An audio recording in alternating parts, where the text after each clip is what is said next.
প্রিয় শিক্ষার্থীরা, তোমরা এখন দেখছো রিমিডিয়াল অনলাইন ক্লাস চ্যানেলের পক্ষ থেকে প্রত্যেক ভিউয়ার্সকে আন্তরিক শুভেচ্ছা।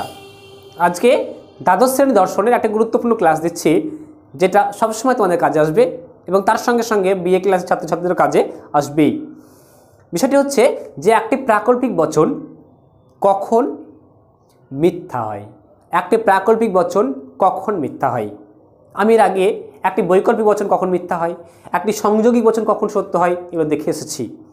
আজকে তোমাকে দেখাচ্ছি এই ক্লাসটিতে যে একটি প্রাকল্পিক বচন কখন মিথ্যায় পর্যবসিত হয়।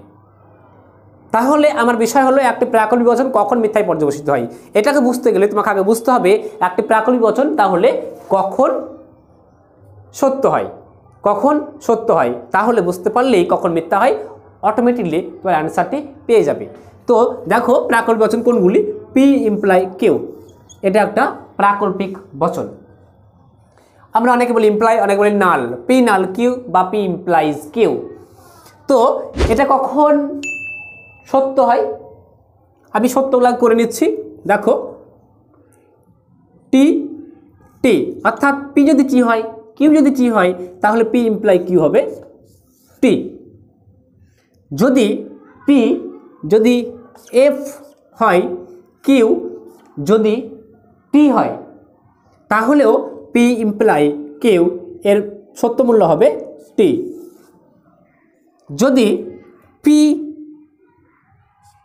এফ হয় এবং কিউ সেটাও এফ হয়, তাহলে পি ইমপ্লাই কিউ এর সত্য মূল্য হবে টি।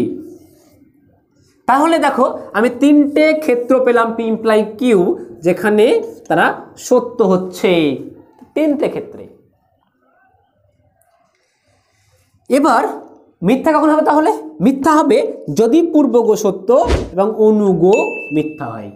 অর্থাৎ পি যদি সত্য এবং কিউ যদি মিথ্যা হয় তবেই পি ইমপ্লাই কিউ মিথ্যা হবে, নচেত কোনো ক্ষেত্রে পি ইমপ্লাই কিউ মিথ্যা হওয়া সম্ভব নয়।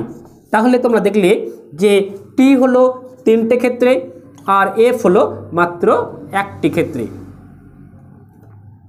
তো প্রিয় শিক্ষার্থীরা, তোমরা খুব ভালোভাবে বুঝতে পারলে যে একটা পি ইমপ্লাই কিউ এই বচনটি কোন কোন ক্ষেত্রে সত্য হচ্ছে।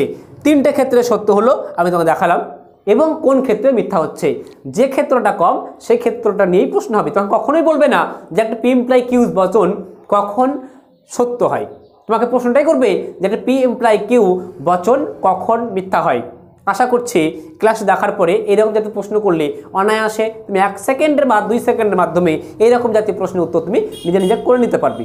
আর এরকম জাতীয় জটিল ক্লাসগুলোকে অবশ্যই পেতে তুমি সবসময় রিমিডিয়াল অনলাইন ক্লাসের সঙ্গেই থাকবে।